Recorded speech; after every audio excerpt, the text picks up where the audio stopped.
Virat Constance की लड़ाई में एक नया मोड़ सामने आया और कॉन्स्टेंस के खुद के एक बड़े खुलासे ने इस मामले को और ज्यादा घुमाया। इस मामले का असल सच बताया, इस मामले में नया ट्विस्ट लाया। जी हाँ, विराट और कॉन्स्टेंस के बीच जो कुछ भी मैदान पर हुआ वो तो आप सभी ने देख लिया होगा। जब कॉन्स्टेंस बल्लेबाजी कर रहे थे, उसके बाद ओवर्स में जब चेंज होता है तो विराट जा रहे थे पिच के पास से, विराट गुजर रहे थे तो कॉन्स्टेंस भी अपना ग्लव सही करते हुए स्ट्राइक लेने के लिए जा रहे थे। उसी दौरान दोनों ने ध्यान नहीं दिया, दोनों के कंधे एक दूसरे से टकरा गए। अब इसको लेकर बहुत ज़्यादा ही बवाल क्रिएट हो गया। ऑस्ट्रेलियन कमेंटेटर्स रोने लगे कि विराट गलत कर रहे हैं, ये ठीक नहीं कर रहे हैं, हमारे प्लेयर को चिढ़ा रहे हैं, बदतमीजी कर रहे हैं। बहुत बवाल मचाया गया ऑस्ट्रेलियन मीडिया की तरफ से।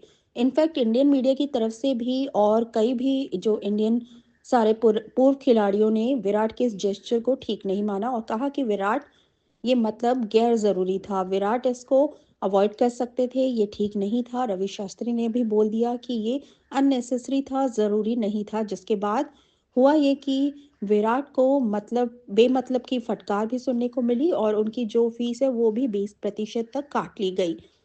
यानी कि सजा दी गई है विराट कोहली को, और साथ ही साथ एक डिमेरिट पॉइंट भी दिया गया है। अब इसके बाद क्या हुआ, इस मामले में एक नया मोड़ सामने आया है। अभी तक था कि विराट ने अपनी गलती मान ली थी कि हाँ मैं अवॉइड कर सकता था, ठीक था। और लेकिन जो कॉन्स्टेंस है उन्होंने एक नया बयान देकर उस मामले को अलग ही मोड़ दे दिया है। एक नया ट्विस्ट आ गया है इस पूरे मामले पर। कॉन्स्टेंस ने सीधा कह दिया है कि भाई विराट की गलती थी ही नहीं।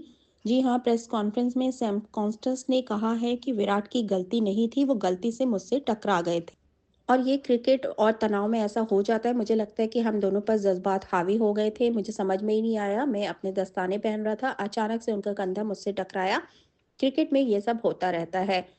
लीजिए, सैम कॉन्स्टेंस ने पूरी कहानी ही पलट दी है। वो कह रहे हैं कि विराट कोहली ने जानबूझकर ऐसा किया ही नहीं, क्रिकेट में ऐसा हो जाता है। और मुझे लगता है कि ऐसा हम दोनों के बीच, मतलब मैं भी ग्लव्स सही कर रहा था और ध्यान मैंने भी नहीं दिया, उन्होंने भी ध्यान नहीं दिया, इसमें कोई दिक्कत नहीं है, इसमें इतना बवाल मचाने की ज़रूरत नहीं है। इस पूरे मामले को देखकर और सुनकर आपको क्या लगता है, कौन गलत है, कौन सही है? आप भी अपनी राय हमें कमेंट करके ज़रूर बताइए। और क्रिकेट से जुड़ी हुई ऐसी ही खबरों के लिए बने रहिए हमारे साथ।